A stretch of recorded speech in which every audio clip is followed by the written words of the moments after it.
Reborn. This time I avoided every single intersection with my wife. She persuaded me to graduate and become a house husband, but I secretly signed up for graduate school. She decided to subsidize the household to support her first love, but I secretly transferred the money away. She said she was ready to hold the wedding and marry me, but I chose to run away. In my previous life, my child was switched with her first love's child. My child died young, while I raised her first love's child to success. In old age, they pushed me off a mountain to reunite with each other. When I opened my eyes again, I had returned to the year of my graduation. Chapter 1. Happy graduation.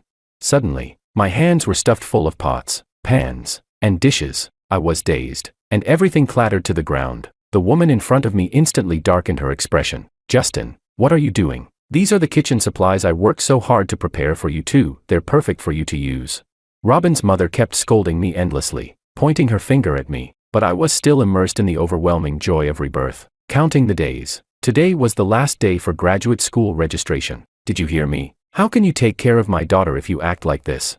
At the mention of Robin, a graceful silhouette flashed across my mind. In my past life, I always thought it was my luck to have pursued and won her. She was beautiful. Her grades ranked among the best in school, and because she loved dancing, even casual practice could get her into the provincial team. She loved writing songs, and even a casual tune she wrote could become popular with the public. Now she wanted to be a doctor, and was immediately recognized by a senior professor in the medical field, who took her as his last disciple. Everyone envied that I had a marriage contract with her, that she actually liked me. Only I knew that she was a selfish and rotten person. Thinking of what she had done in the previous life, I clenched my fists, forced down my disgust, and smiled as I said, "Please go back first. I have something to do, so I'll leave now." Without caring about her calling me back, I immediately sprinted toward the internet cafe at the school gate. When my roommates saw me quickly opening the graduate school registration system, they were shocked and asked if I wasn't planning to be a house husband. I smiled and replied, "This is the great era of reform and opening up. How can I trap myself in a small family? Contributing to the country through graduate studies is what I should do." Perhaps they didn't expect me to change so suddenly, but my roommates' eyes lit up at once, full of admiration. After I finished filling out the form, I let out a sigh of relief and returned to the school. Chapter 2. In my previous life, I listened to Robin's advice. After graduation, I took the large inheritance my parents left me and became a house husband. With my care, she had no worries at home. After graduation, she directly started her internship at the hospital, and later, under the guidance of that senior professor, she rose steadily in her career. She was transferred to a hospital in the city, and her first love Domingo also followed her to the city. Only I was left behind in the village. The next time we met was when she was giving birth. I sat in the same hospital room as her first love. Domingo sat at the side resting, while I ran around, busy taking care of her. Even if Domingo only wanted a sip of water, she, though weak, would force herself up to pour it for him. But if I so much as sat down for a moment, she would curse me for not knowing how to take care of a wife. My heart was broken, but I told myself that after the baby was born, I would dedicate everything to raising the child. I watched my child grow from a babbling, smiling infant, to someone who, as he grew up, became increasingly impatient with me, unwilling to even come home for the new year. I thought he was just too busy. Until the new year of my 65th year, I finally learned the truth. She, our son, and Domingo had been living together all along. My son even called another man Dad. I confronted them directly, but my son stood up in an instant, blocking them tightly behind him, then shoved me hard. "Dad, wouldn't it be better for you to just stay in the village and grow old quietly? Why do you have to ruin our reunion during the new year?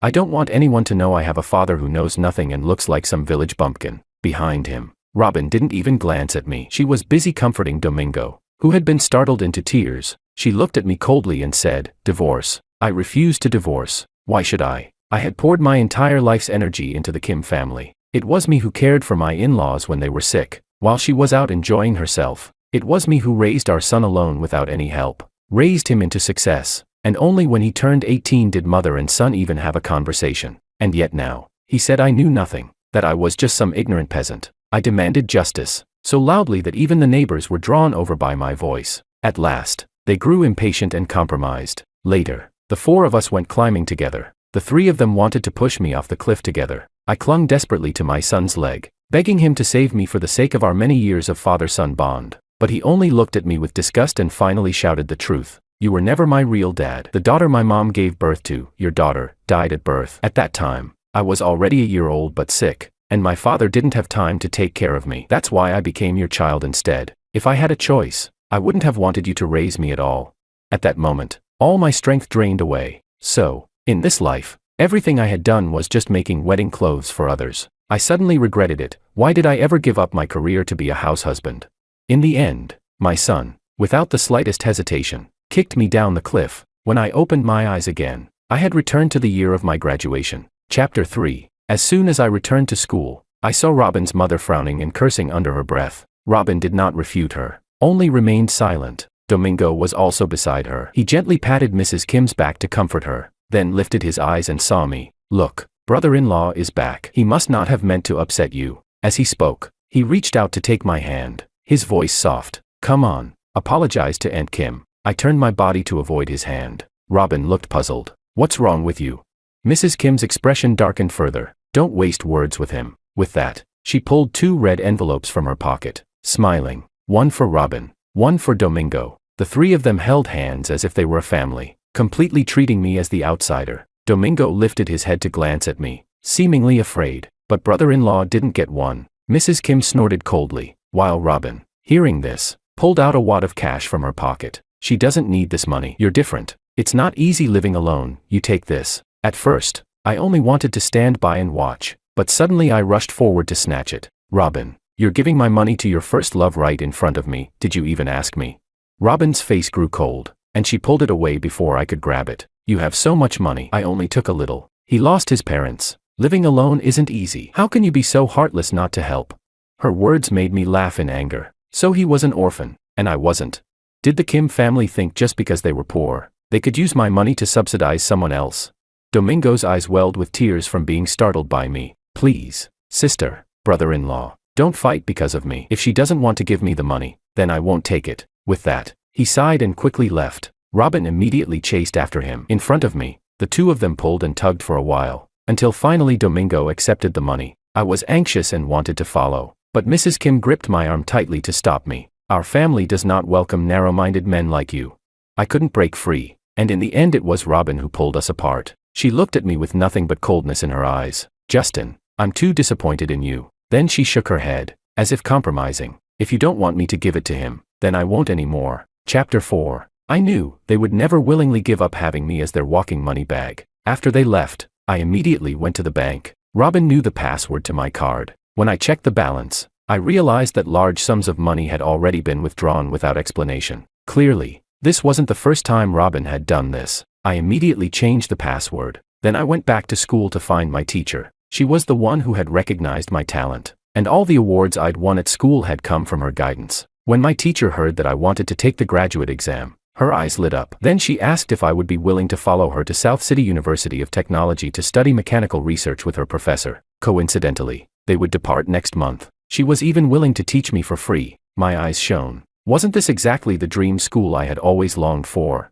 I agreed again and again. During a break before going home, I started researching train tickets for next month. The price wasn't high for me. I clasped my hands over my chest. Soon, I would finally be free. Chapter 5. When I got home, it was already late. The apartment wasn't large, but everything inside and out was decorated according to Robin's preferences. Now that we were going to separate, I couldn't help but feel some heartache, mainly for the money. Thinking that, I immediately pulled out a bag and began packing up the valuables to sell them at the shops outside. While packing, I came across the scarf I had embroidered for Robin. I had always liked working with big things, but I wasn't good at the kind of work that required patience. My fingers had been pricked over and over again. She had seen it once and immediately said it was ugly, ignoring my hands full of wounds. So dramatic. If you don't pay attention, how is that my fault?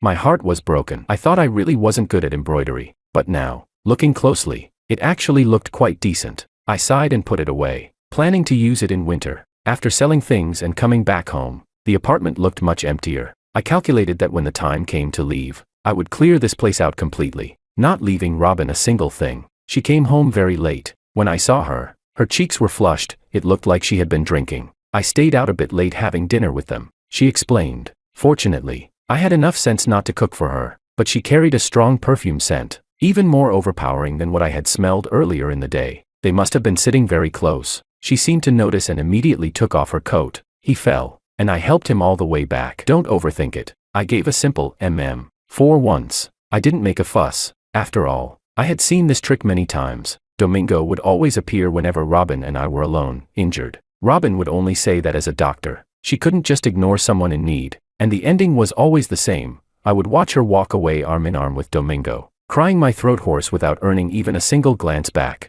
Anyone with eyes could see there was something wrong between them. Only I was the fool. It took me a lifetime to see it clearly. I didn't respond, only returned to my room and pulled out the book my teacher had given me to study. Just as I was about to sit down, I heard the door open. Robin didn't knock. She just walked right in. I quickly stood up and nervously shoved the materials away. I didn't want her to know about my graduate exam plans. She seemed not to notice anything unusual and instead said to me, "My mother has picked an auspicious date for the wedding. It'll be the first day of next month." She wasn't asking, she was informing me. The first day of next month, that was exactly the day I would be leaving with my teacher. Perfect. I also wanted to see her reaction when I ran away from the wedding in front of her. Chapter 6. I gave a nonchalant as if agreeing. She took it as normal and continued. "My mom sent the pots and pans for you." As she spoke, she walked over and gently held my hand. "I know you're not very good at cooking, but that's fine. In the future, we can cook together, okay?"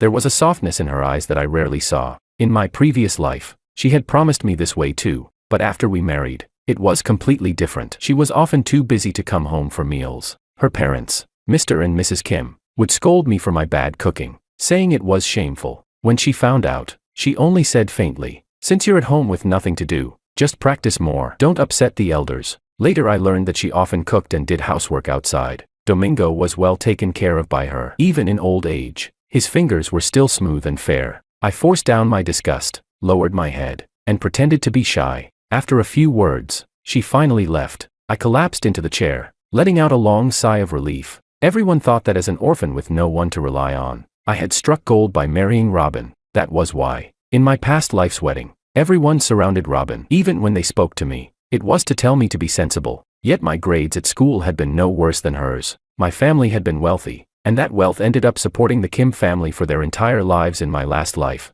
But in the end, the only honor anyone gave me was being known as the man who married Robin Kim. This time, I don't want such a title. I want to live for myself. Chapter 7. By the day before, I had already sold everything in the apartment that could be sold. Robin rarely came home and normally didn't care about the apartment, so she hadn't noticed anything missing. She left all the wedding planning to her mother, except for this day, when she asked me to meet her at the bridal shop. When I arrived, I saw Robin sitting outside waiting. Just as I walked up, the curtain in front of me opened. It was Domingo. He was wearing a slim-fit white suit, smiling brightly. "Look, doesn't this suit look?" His voice cut off abruptly. Robin looked up, saw me, and immediately explained. "Domingo was just kindly trying on the suit for you. Don't take it the wrong way. You study engineering. Of course you don't have the same sense of aesthetics as someone who studied design like him." But Domingo had on full makeup and had specially styled his hair. He clearly wasn't just trying it on for me. Seeing me silent, Domingo put on a look as if he were about to cry.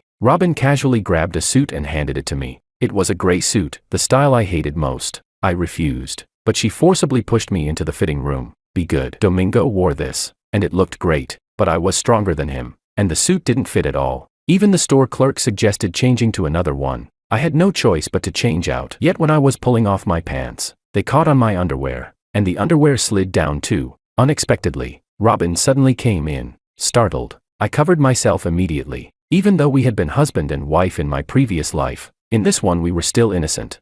But she was indifferent. "What's there to be shy about? You'll have to show me sooner or later. Let me see why it doesn't fit." She strode up to me, first yanking my pants back on, then pulling hard at the suit jacket to force it closed. I took a deep breath, but it squeezed me so tightly I couldn't breathe, almost crying from the pain. I can't breathe."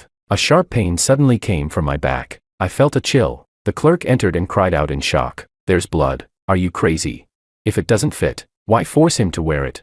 I had injured my back earlier while moving furniture, and now the wound was torn open again. The pain nearly made me sob. Domingo, drawn over by the commotion, pretended to want to help, but he didn't close the curtain. Yet I was in too much pain to care about dignity. In front of them all, with the clerk's help, I shakily took it off and put my own clothes back on. Robin seemed to finally have some conscience, forcefully supporting me to get a taxi and taking me to the hospital for bandaging. My tears wouldn't stop, but inside, I felt calm. Even the doctor was shocked at my condition, carefully cleaning my wound and sternly scolding Robin. What kind of girlfriend was she? She kept her head lowered, silent, as if guilty. In the end, Robin held my hand and said faintly, I'm sorry, I just thought it looked good. That's why I insisted you wear it. Tomorrow, I'll definitely get you a bigger one. Okay.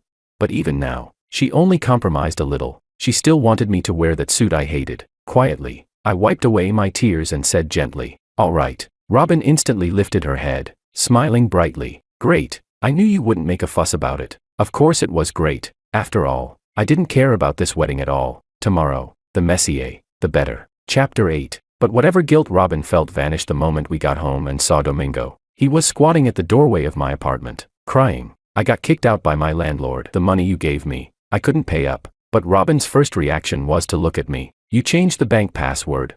My heart went cold, and some suspicions slowly surfaced in my mind. "What do you mean by that?" Robin shook off the hand she had been using to support me and questioned me. "Why didn't you tell me you changed the password?" Domingo was waiting for the money to rent a place. What does his rent have to do with me? That money was left to me by my parents. I was furious. So Robin really had been giving my money to Domingo to rent a house. No wonder in my last life, no matter how carefully I saved, by old age I couldn't withdraw any large amount. It seemed it had been taken this way back then too. One bank card, sucked dry by her whole family. Domingo leaned on the wall, slowly standing up, his red swollen eyes turning toward me. "What are you saying? Your money is Robin's money too, isn't it? She only helped me out because she felt sorry for me. It was always in your name that she gave it." I sneered. What use was that so-called name? I walked up to him and stood firmly in front of him. "It has nothing to do with me. This is you stealing my money. Give it back." Domingo cried even louder. I don't have anything to pay you back with." As he cried, he threw himself into Robin's arms. Just as I was about to explode, a neighbor poked their head out and cursed. "If you want to fight, do it inside." For the sake of face, Robin quickly agreed and pulled us into the apartment. Once the door was closed, she hugged Domingo and comforted him for a long while. In the end, against my will, she forced Domingo to stay in my room. I stayed silent, sitting in the living room for a long time. When she came out, she sat next to me. "Why is your room so empty?" I raised an eyebrow, a little surprised she had finally noticed, and lied. "It's nothing. I just tidied up. Just now, I wanted to borrow some of your clothes for Domingo, but I couldn't find any." I laughed bitterly. No wonder. Good thing I had already packed everything. I stood up, ready to grab bedding and sleep in the living room. She grabbed my hand. "Domingo's had it rough. Tomorrow I'll have him leave." "All right. We're all adults here. Don't be so petty." I sneered. "Then use your own money to help him." "What does it mean to use mine? If you really think he's had it rough, then help him pay me back." I held out my palm toward her. Robin instantly flushed with anger. "You're truly unreasonable." With that, she stormed back into the room. I was happy to have some peace. I pulled out a blanket and made a bed on the living room floor. Just thinking of seeing Robin embarrassed tomorrow filled me with joy. Chapter 9. At 5 in the morning, we were all up. Domingo, looking like he wanted to atone for something, volunteered to take on the duties of best man, running around helping me get ready. But no matter the hairstyle or the makeup, nothing matched me at all. I looked at the lavish suit he wore, even more extravagant than mine, his makeup more delicate than mine. Any outsider would think he was the groom. Mrs. Kim wanted everything to be simple, so Robin and I were to leave from the apartment together. Just before we stepped out, Robin's face turned dark. She grabbed my hand and asked, "Why did you secretly sign up for the graduate exam?" I was a little surprised but forced myself to stay calm. "Did you get it wrong?" Robin pulled out her phone and opened a message for me to see. "Isn't this you? Justin, on graduation day you suddenly ran off to the internet cafe, wasn't it for this?" Her grip hurt my hand, and I struggled. "So what if it was? Why do you think you can control where I go? You're not allowed to go. In your dreams." Seeing this, Domingo hurried to mediate. "Don't do this on such a big day. Brother-in-law, really, if you want to take the exam, then take it. Why keep it from Robin? And besides, didn't you promise after graduation that you'd take good care of her? Why are you doing this?" I shot him a sideways glance, my voice cold. "If you want to take care of her, then you do it." My harshness made Domingo tremble. He stood in front of Robin. Tears pooled in his eyes as he lifted his head, looking at Robin with anticipation. But Robin didn't even glance at him. Her eyes stayed fixed on me. "It's fine. When the time comes, we'll go together. As husband and wife, of course we should be side by side." She suddenly calmed down, turned, and grabbed my hand. The moment we stepped out, her radiant smile returned. Domingo wanted to say something and tried to sit next to Robin, but she pushed him away. "Take the next car." Domingo blinked. "But didn't we agree?" Robin's tone turned icy. "Don't waste time." Domingo didn't dare argue with her. After getting out of the car, He glared at me angrily before reluctantly climbing into the next one. I decisively closed the back door and sat in the front passenger seat. Through the rearview mirror, I saw Robin's fists clenched tight. Whenever she was nervous and uneasy, she was always like this. I suddenly felt like laughing. Robin, what is it that makes you so uneasy? Chapter 10. When we arrived at the venue, Robin held my hand as we entered. As we passed Mrs. Kim, I heard her voice filled with dissatisfaction. This outfit is far too inappropriate. He knows today is the wedding and still shows up so thoughtless. Sitting beside her, Domingo said cautiously, Auntie, don't blame Robin. It's my fault for not preparing it well. Mrs. Kim immediately changed her tone. How could it be your fault? It's him who's simply not suitable. I couldn't help but roll my eyes. Robin suddenly tightened her grip on my hand and spoke up. You're the most handsome. When I looked up, I saw her tilting her head to look at me. Her words didn't sound fake, but unfortunately, I had long passed the time when I wanted to hear them. Her voice was just loud enough for Domingo to catch. He gave a cold snort, his unwilling gaze burning into my back. At last, Robin and I stood together before the officiant. I felt a little nervous. The thought of ruining everything right in front of Robin, who cared so much about appearances, made me feel delighted. The officiant went through the ceremony steps. When it was my turn, do you take her as your wife? I do not. As soon as the words left my mouth, the hall erupted in shock. Robin's eyes widened in disbelief, as if something had shattered inside them. You misspoke, didn't you? Not at all. I smiled at her, then snatched the microphone from the officiant. Today's groom is someone else. At that moment, the video I had prepared began to play. On the screen were all kinds of intimate moments between Robin and Domingo. Everyone thought Robin treated me well, that she was universally recognized as the perfect wife candidate. I pulled the completely dumbstruck Domingo onto the stage. Look at him, his outfit is more lavish than mine, his makeup more refined than mine. If he's not the groom, then who is? The guests below immediately began whispering, my God, who couldn't see this coming? Unbelievable. Robin Kim still tangled up with her first love. The video happened to show the moment the two of them kissed in a classroom. The ambiguous sounds filled the hall. Mrs. Kim panicked and shouted, turn it off, quickly, turn it off.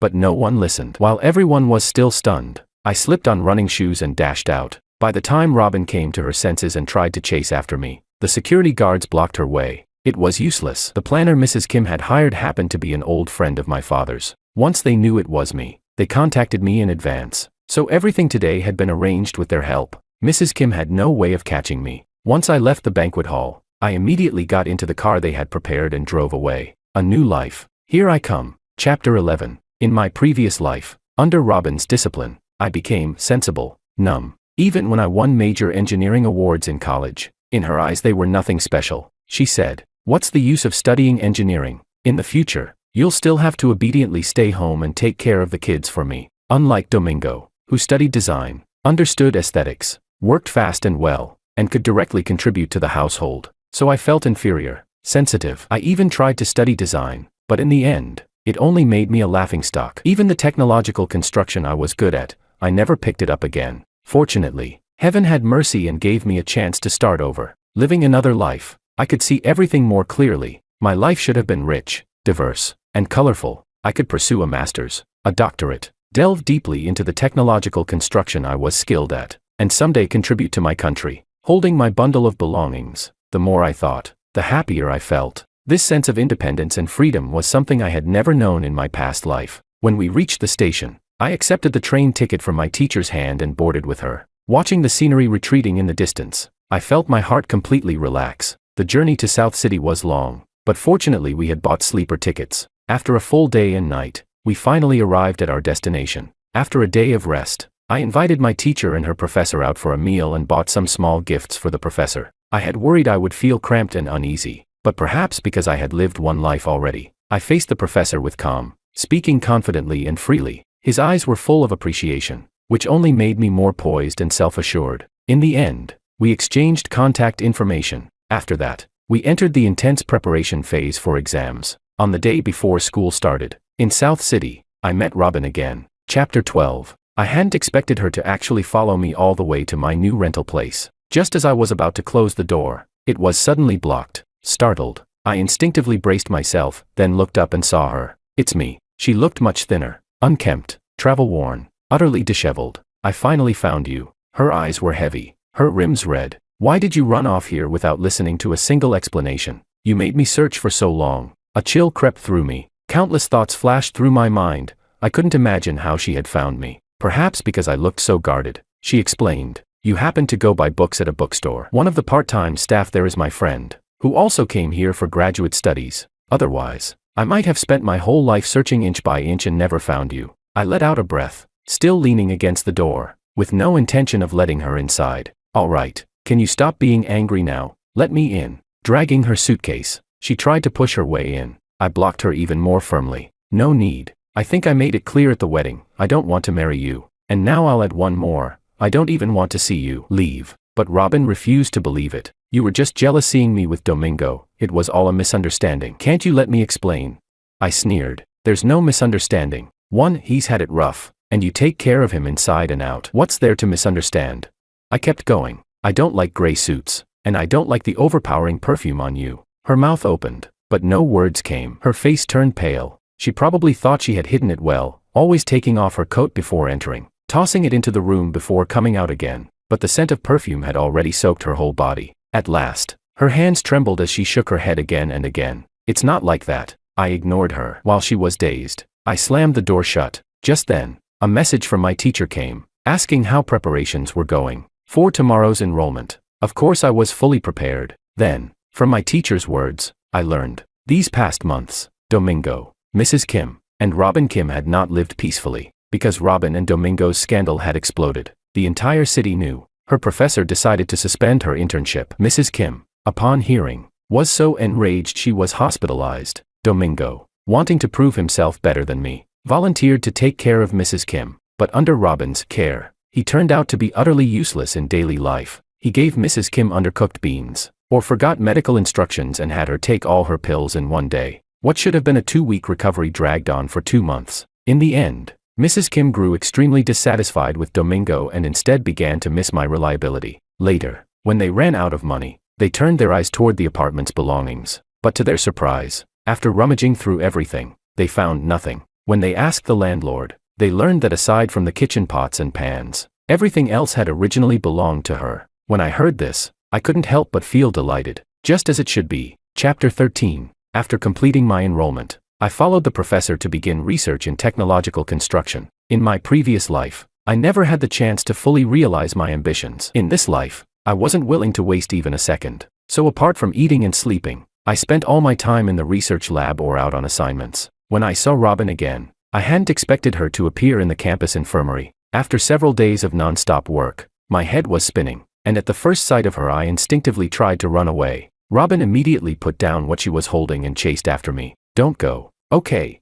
Actually, I've always known you were studying here. I just didn't dare disturb you. I kept thinking, if you ever needed something, then I'd have the chance to show up." Her words sounded deep and affectionate. Disgusting. I tried to shake off her hand. I think an off-campus hospital would be more appropriate, but she forcefully pulled me back for a checkup, and when it seemed serious, she carefully hurried me toward a hospital outside the school. I never imagined that she would have a day where she cared about my physical condition this much, but it was far too late. I had no strength left, so I could only let her take me for tests. In the end, I even watched as she gritted her teeth and pulled out a handful of small bills to pay the medical fee. Without me, she had grown poorer and poorer. Before, she never once had to grit her teeth to pay for anything. Afterward, she carefully sat at my side to feed me medicine. Watching the nurse put me on an 4-drip, she held my hand and said solemnly that she only liked me, that it was only because she had been confused that she did those things with Domingo. She said she would never do it again, that she would only act for me from now on. Even the nurse, overhearing, spoke up. "You should forgive your girlfriend. She's a good-looking girl, and she seems like a good person too. Where else could you find someone like that?" "Yes, someone this rotten really is hard to find." I spoke faintly, without emotion. The nurse froze, then left in silence. The smile on Robin's face flickered for only a moment before vanishing again. After a long time, she only whispered one thing. "I'm sorry, really, I just need you to give me one more chance." She grabbed my hand again. I was utterly fed up. I frowned and looked at her. "Please, just get lost." Then I pulled 100 yuan from my pocket and shoved it into her hands. "This isn't just enough for the medical bill, it'll cover your expenses for a while. Isn't it money you're after? Since you took care of me, I'll spare you a little charity." Robin opened her mouth, but it took her a long while to form words. "Is that really how you see me?" "How else?" I sneered. "How much longer are you going to pretend to be righteous?" "Fraud." My words made her face flush red. She stood up and sat down again over and over. I ignored her. turning my head to the side. At last I heard her say, "I will prove myself." Then she sat down completely, refusing to leave no matter what. I chose to close my eyes and recover. Chapter 14. As things were wrapping up, I sent a message to my classmates telling them I had taken leave to see a doctor. I hadn't expected that once they found out, they would all rush over to the hospital to see me. The group crowded in at once, pushing Robin aside into the next bed, and started chattering around me, asking how I was doing. I smiled, shook my head, and told them I was fine. An old acquaintance brought me here. Only then did their eyes flick briefly toward Robin. In the end, not one of them smiled at her. They all turned their heads right back to me. "So this is the crazy ex-girlfriend you mentioned? TSK. She really does look every bit the manipulative woman. She won't meet a good end in this life."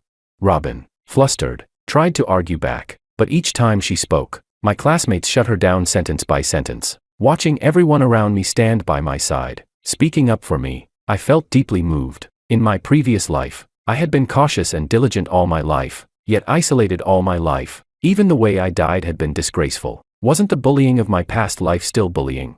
Robin saw that I gave no response. At first she was flustered, wanting to explain, but in the end she deflated completely. Chapter 15. Robin insisted on staying on as the school doctor. As detestable as she was, for someone of her medical talent to remain here as just a school doctor was truly a waste. Her professor had come looking for her many times, but she rejected him each time. She said she wanted to stay here in a tone. I was utterly disgusted. After returning from the hospital, she would leave fruit and snacks outside my dorm room every day. All were things suitable for me to eat at the time. I never accepted any of it. All of it I gave to the dormitory auntie. And so we remained at a stalemate for a month. Then Domingo appeared. He showed up limping near our school, wandering around, asking anyone he saw where Robin was. Lately, Robin herself had been holding her stomach, unable to look me in the eye. I noticed the slight swell of her belly, surely already 3 months along. Counting the days, it matched exactly the time when Mrs. Kim had been hospitalized. I was utterly revolted. Upon realizing this, I immediately and anonymously told Domingo. After he learned, he rushed straight to the campus gates. The two of them argued and tugged at each other outside school. I happened to be waiting for my takeout nearby, watching as Domingo wept and shouted, "I don't care, you're carrying my child. My leg was ruined from looking for you. You must take responsibility for me." Robin noticed my gaze and turned toward me, as if pleading for help, but it had nothing to do with me. When my food arrived, I picked it up and left without a backward glance. Later, I saw a new school doctor in the infirmary. It turned out Domingo, at his wit's end, had gone to our principal and begged him to dismiss Robin so she could take care of him instead. The matter gave the principal a headache, but since the school doctor's position was never considered very important, he waved his hand and agreed. Later, I heard that Robin had been forced to marry Domingo after returning home. Even when her professor came knocking, Domingo turned him away every time. He was afraid the woman he had finally trapped would run away. In the end, with no choice, Robin gave birth and could only find work near home. She lived her whole life in mediocrity. Meanwhile, after graduation, I did not hesitate to devote myself to the construction of my country. When I finally returned home at the age of 30, I was laden with honors. On the street corner, I happened to glimpse a woman sweeping. She looked young, yet her back was hunched, her whole appearance worn and old. I hadn't expected that would be my last sight of Robin. Some time later, a fire broke out in a shabby residential block. I only learned in casual conversation with colleagues that the people involved were Domingo and Robin. The two, after years of disharmony, perished together. I could only sigh with a trace of pity. The world is unpredictable indeed.